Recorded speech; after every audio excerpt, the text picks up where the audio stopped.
आणि तुम्हाला असं वाटत असेल की ह्या साध्या बोळ्या आहेत, तर तसं नाही. म्हणजे एक तर तिला थोडीशी ऍक्टिंग करायला लागते, पण हिला ऍक्टिंगच करायला लागत नाही. माझं मुळात कॅरेक्टरचं ब्रीफच असं होतं की मला माझ्या सौंदर्याचा खूप गर्व आहे. आणि पूर्वीच्या काही केस सुट्टे नाही सोडायचे नाही का, तर ते एक वेगळं संदेश पोहोचवला जायचा त्याच्यामुळे. पण मी अशी की माझे केस हे म्हणजे सौंदर्याचं प्रतीक. बरोबर. तर मी माझे केस सुट्टे सोडणार, म्हणजे मी तेव्हाची पण एक की मी माझ्या विचारांनी वागणार. नमस्कार मंडळी, मी श्रावणी विलास लकेश्री तुमचं मराठी मनोरंजन विश्वमध्ये स्वागत करते. मी आज आले सखा माझा पांडुरंगच्या सेटवरती आणि आता आपल्यासोबत असं तुम्हाला वेगळं वाटेल की दोन सौती कशा एकत्र बसल्या आहेत वगैरे आणि एवढ्या शांत, तर अजिबात नाही. सवत माझी लाडकी असं मला काहीतरी कळलंय. आणि मधल्यामध्ये दोन बायका फजिती ऐका असं जे पुरुषाचं असतं मालकाचं, तसं आहे ते. दोन बायका फजिती ऐका, त्याची फार फजिती झाली. त्यामुळे पण पहिल्यांदा तुम्ही कसे आहात सगळे? मी मस्त मजेत, फर्स्ट क्लास, धमाल, व्यवस्थित आनंदी आयुष्य चाललेलं आहे. कारण चांगली कामं मिळाली आहेत, चांगली कामं करतोय, चांगल्या कामांचा रिस्पॉन्स चांगला मिळतोय लोकांना आणि लोकांचं भरभरून प्रेम मिळतंय.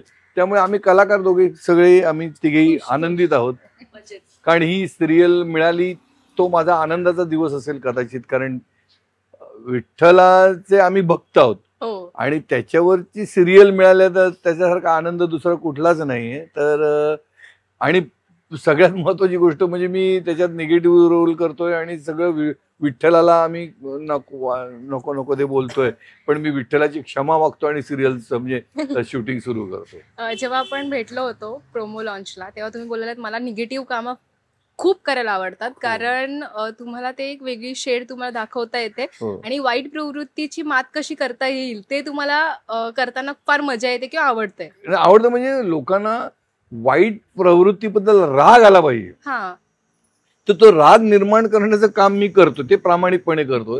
आणि माझी ती कायम इच्छा असते की वाईट प्रवृत्तीना तुम्ही विरोध करा, त्यांचा नाश करा, त्यांना नेस्तनाबूत करा. वाईट प्रवृत्ती दिसताच कामा नये. माणूस वाईट नसतो, त्याच्यातली प्रवृत्ती, त्याच्यातल्या परिस्थितीमुळे निर्माण झालेली गोष्टी, त्यामुळे त्याला वाईट बनवतात. पण ते खरंच आवडतंय काम लोकांना आणि त्यामुळे कदाचित असं म्हणू शकतो की तुम्ही तुमच्याकडे ते स्वतःहून चालत आलेलं काम आहे ते तुम्ही छान करताय. विठ्ठलाची कृपा. बाकी मला तुमचे लुक पण खूप आवडतायत, कारण खूप साधा बोळा लुक, रिच लुक, अगदीच रिच लुक असं काहीतरी. आणि तुम्हाला असं वाटत असेल की ह्या साध्या बोळ्या आहेत, तर तसं नाही. म्हणजे एक तर तिला थोडीशी ऍक्टिंग करायला लागते, पण हिला ऍक्टिंगच करायला लागत नाही. साधी बोळी आहे त्यामुळे ऍक्टिंग करायला नाही लागत. ते म्हणाले साध्या बोळ्या दिसतायत पण तशा नाही, नॅचरल आहे. ओके, मला जमतंय ते, आता छान जमतंय करायला का. इथे सखू आणि जे पांडू आहे ते दोघांबद्दलची मस्ती मजा, त्यांचे किस्से वेगळे वगैरे ऐकू आलेत मला. तुमच्याकडून पण ऐकायला मजा येईल, कारण मला असं कळलं की हा बोला पांडू वो तो मेरा बनता है वगैरे असं त्याच्याकडून रिॲक्शन होती. तो हिंदीत जास्त बोलतो. ह्या सिरियल मध्ये फक्त तो मराठी बोलतोय, पण जेव्हा शूटिंग नसतं तेव्हा तो हिंदीतच बोलत असतो. असं आमच्या सेटवरचा तो हिरो गुंड आहे, म्हणजे भाषा जर बघितली तर अशी मस्त रावडी. फक्त तो काय माहितीये ना, सतत इन्व्हॉल्व असतो या शूटिंग मध्ये, या सिरियल मध्ये तो इन्व्हॉल्व आहे खूप. तसंच एकदा आम्ही प्रमोशनला गेलो होतो, तर एकदा काय झालं की देवळात होतो, देवळात, आणि सखूला त्या सखूच्या मंदिरामध्ये जायचं होतं. आणि तेवढ्यात आमचा ब्रेक झाला, लंच ब्रेक झाला, तर नॉनव्हेज आलं होतं. तर सखू आमची नेहमीप्रमाणे नॉनव्हेज घ्यायला गेली, तर तो आपला पांडू तिला म्हणा, अगं तू देवळात चालली आहेस, नॉनव्हेज का खातेस? एवढं त्याचं लक्ष असतं. बापरे. तर तसा तो हुशार मुलगा आहे खरंच, आणि खूप प्रेमळ आहे. सखू पण प्रेमळ आहे. आम्ही खूप लळा लावतो आणि त्यांचा आम्हाला लळा लागलाय, आम्ही त्यांना लळा लावतो. आणि सेटवर पण खूप मजा येते. म्हणजे मधल्या वेळेत पण आम्ही खेळतो सुद्धा. मी पांडू ही खेळते आवाज करून. हो, कारण इतकं दिवसभर शूटिंग सुरू असतं, त्यांना एक छान मध्ये काहीतरी एक तो ब्रेक पाहिजे छान. हो, कारण ते शांत न बसणार आहेत ते कळालंय एकदा की ते आता अजिबात गप्पा नाही, ते बसल्या बसल्या पण मारामारी करतील. हे त्यांच्याकडे टॅलेंट आहे. रडतात, परत पॅचअप होतं. हो, आणि मग सरांना येऊन पॅचअप करावं लागतं कधी मला scene करतात. आणि आपापसात त्यांचं कॉम्पिटिशन चाललेली असते. काय हिला चांगलं बोललेलं त्याला आवडत नाही, त्याला चांगलं बोललेलं हिला आवडत नाही. म्हणजे दोघांना बोलायचं, एकट्यालाच नाही बोलायचं. पण विशेष म्हणजे ह्या वयात जेवढ्या समजुतीनं काम करतायत ना, ज्या पद्धतीनं, खूप कौतुक असतं. त्या दोघांचं खूप कौतुक आहे. जास्त करून त्या सखूचं जास्त कौतुक आहे, कारण तिच्या चेहऱ्यातला जो इनोसन्स आहे ना, म्हणजे मी सीन बघताना जरी मी त्या सिरियल मध्ये काम करतो तरी सुद्धा माझ्या डोळ्यात पाणी येतं, मी रडलेलो आहे. तर माझी बायको म्हणते काय तुम्ही रडण्यासाठी सिरियल बघता की काय? पण म्हटलं तिचा चेहरा आणि ती जे सीन करते आणि तिच्या चेहऱ्यावरचा जो निरागसपणा आहे, त्या पद्धतीने ती संवाद बोलत असते, इतकी मनापासून बोलते आणि ते कुठेतरी भिडतं आणि मग पाणी तर डोळ्यात, म्हणजे मी रडलोय. जगलेत ना, खरंच झालं. आणि त्यामुळे ते दोन कॅरेक्टर परफेक्ट कास्टिंग आहे. आता आमच्या तिघांबद्दल मला माहित नाही, तुम्ही सांगा. नाही परफेक्टच कास्टिंग म्हणणार मी, सगळीच कास्ट छान आहे. तिचा हिच्या तिचा स्वभावाला साजे असा रोल मिळाला. काय बोलताय ते. पण मला तिच्या लुक बद्दल विचारायचंय. खूप वेगळा लुक आहे, म्हणजे प्रत्येकाच्या लुक मध्ये काही ना काही वेगळेपण आहे. जसं हिच्या जी मासोळी जोडवी म्हणा किंवा रखुमाईच्या पायातली जोडवी, मासोळी जोडवी, त्या वेगळ्या, पण तुझ्याकडे एकदमच वेगळा लुक आहे.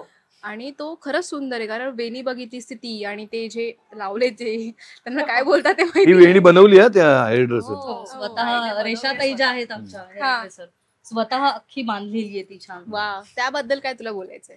माझं मुळात कॅरेक्टरचं ब्रीफच असं होतं की मला माझ्या सौंदर्याचा खूप गर्व आहे. आणि पूर्वीच्या काही केस सुट्टे नाही सोडायचे नाही का, तर ते एक वेगळं संदेश पोहोचवला जायचा त्याच्यामुळे. पण मी असे की माझे केस हे म्हणजे सौंदर्याचं प्रतीक पाहिजे. बरोबर.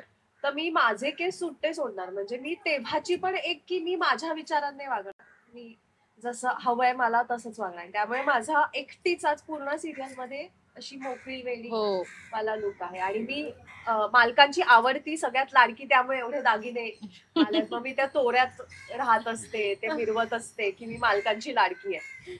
आणि तेच मला सिरियल मध्ये जपायचंय, त्यांची मर्जी राखून मग काय ना काहीतरी खुसपटा काढायचे. आता या म्हणजे कृपेने, म्हणजे पांडुरंगाच्या कृपेने नुकतं तिचं लग्न झालंय, त्यामुळे तिला पुन्हा उखाणा घ्यायला होते का? घेतला. पण हे खूप विशेष आहे की मेकअप, कॉस्ट्युम, दागिने प्रत्येकाचे अगदी त्या भूमिकेनुसार इतके बारीक कॉस्ट्युम्स केलेले तयार. म्हणजे मी इतके दागिने कुठल्या रोल मध्ये घातले नव्हते, एवढे दागिने घालायला लागतात. तेच, पण ते छान वाटतं तुमच्या सगळ्यांचा लुक. अगदीच साधा भोळा लुक, म्हणजे काही जास्त वरचढ पण नाही आणि एकदम काही मीडियम मध्ये ठेवलंय, त्यामुळे ते आणि छान वाटतं. आणि हे सगळं ना कॅरेक्टरायझेशन मध्ये खूप उपयोगी पडतं. आणि त्यामुळे जास्त काय म्हणतात प्लस पॉइंट आहे तो. मला जास्त फार म्हणजे प्रोजेक्ट करायला त्रास नव्हता, सॉलिड ऍक्टिंग वगैरे करायला याच्यावरूनच दिसतं लोकांना काय ते आहेच. त्यामुळे वेशभूषाकार, मेकअप मन यांचं खूप श्रेय आहे याच्यामध्ये. आणि ते उपयुक्त ठरतंय असं मी म्हणेन. आणि ते स्क्रीनवर संस्कार, संस्कृती, परंपरा हे सगळं जपलेलं आहे, त्यामुळे ते छान वाटतं. आणि प्रेक्षक पण तुम्हाला तेवढंच प्रेम देतात आणि त्याच उमेदीने बघतात की हे काहीतरी छान करत आहेत आणि ते विठ्ठलाला धरून आहेत आणि ते दिसतंय आम्हाला. आणि जे प्रसाद आहे ना, त्याने खूप स्टडी करून सिरियल लिहिलेली आहे, त्यामुळे त्याने बऱ्याच गोष्टी अशा ज्या आम्हाला माहिती नाहीत ते आम्हाला या सिरियल मधनं कळत आहेत. ज्या लोकांना पण आता नवीन नवीन उलगडायला लागतील की काय काय अशी पण पद्धत असते, अशाही पण काय चैत्र गौरीचा तो प्रकार आहे, तो मला माहित नव्हता, माझ्या बायकोला माहिती होता, पण बऱ्याच लोकांना माहित नसलेल्या लोकांना तो माहिती झाला येतो. आणि किती छान आहे त्याच्यामधलं, काय म्हणतात त्याला, भावना काय असते, त्याच्या म्हणणं काय असतं, त्या सवाष्णीचं म्हणणं काय असतं, माहेरवाशिणीचं म्हणणं काय असतं, ते ज्यांना कळतं हे किती टचिंग आहे. मला सगळ्यात त्या प्रसंगातलं आवडलं म्हणजे आजी जी आहे, सखूची आजी, तर ती विधवा दाखवलेली, बरोबर, पती गेलेला आहे, पण तिच्या हातून मामी एक निगेटिव्ह, एक वन ऑफ द कॅरेक्टर आहे आमच्याकडे, तर तिच्या हातून त्या घुगऱ्या किंवा ते चणे घ्यायचे म्हणल्यावर लगेच ती आकांड तांडव करते की असं कसं काही आहे की नाही, जपणूक वगैरे. बरोबर. मग त्यावेळी लखुमाई जी येते, रुक्मिणी आमची लखुमाईच्या रूपात, तर तिच्या तोंडी इतकी सुंदर वाक्य दिले आहेत की कसं ते योग्य आहे. म्हणजे जरी ती बाई ती विधवा असली तरी तिच्या हातून ते मिळणं सुद्धा, ती पण गौराईचं रूप आहे. म्हणजे मला वाटतं सिरियलच्या माध्यमातून चांगले असे विचार प्रेक्षकांपर्यंत, आणि ते विचार मुलांच्या तोंडून वधवले गेलेत, पण ते कुठे असं वाटत नाही की ती आगाऊ मुलं आहेत. जनरली सिरियलमध्ये असे की ज्यांना लहान मुलांना न शोभणारी वाक्य त्यांच्या तोंडी दिलेली असतात, पण ह्या सिरियलमध्ये तसं झालं नाही की ती आम्हाला खूप बरोबर त्यांच्याशी जुळणारी वाटतात, की त्यांच्या सगळं केलंय वयाला योग्य अशी त्यांना बरोबर वाटतात, त्यामुळेच एक प्रेक्षकांना आवडतं. करेक्ट. आणि आता शेवट करूया, कारण तुम्हाला बुलावा आलाय. नाही, बोला बोला, तुम्ही बोला. तुम्ही तुमचे जे उभे आहेत तिथे नाचतायत ते, त्याच्यामुळे असं झालं ते येत असत, त्यांचं काम आहे ते. हो बरोबर. तुम्हाला आता वेळ पण नाहीये. Thank you so much. खूप छान वाटलं. आपण पुन्हा गप्पा मारू, पुन्हा भेटू, आणि मला खरंच आवडेल तुमच्याशी गप्पा मारायला. मला पण आवडेल. आणि मराठी मनोरंजन विश्वाचा खूप खूप आभारी आहे. थँक्यू. जाता आता प्रेक्षकांना काय सांगायचंय? प्रेक्षकांना सांगायचं एवढंच की दररोज 7:30 वाजता सन मराठीवर ही मालिका येते, ती तुम्ही नक्की बघा. सगळे बघतातच आहात, पण तुमच्या मित्रमैत्रिणींना, सगळ्या फॅमिलीजना, नातेवाईकांना सांगा की ही सिरियल पहा म्हणून, कारण खूपच चांगली सिरियल आहे. मी मनापासून सांगतो तुम्हाला. खूप गोड प्रवास सुरू आहे हा संत सखूचा, सखा माझा पांडुरंग, आणि तो खूप छान पद्धतीने आम्ही पोहोचवायचा प्रयत्न करतोय तुमच्यापर्यंत. प्रत्येक आमचं युनिट खूप त्यासाठी कष्ट घेत आहे. डिरेक्शन टीम, लेखनापासून डिरेक्शन, सगळं कॉस्ट्युम, प्रत्येक डिपार्टमेंट खूप छान काम करते. प्रोडक्शन टीम खूप छान पद्धतीने पोहोचवतो आम्ही. तर नक्की अगदी आवर्जून बघा, फॅमिलीला संपूर्ण परिवारासह बघा नक्की.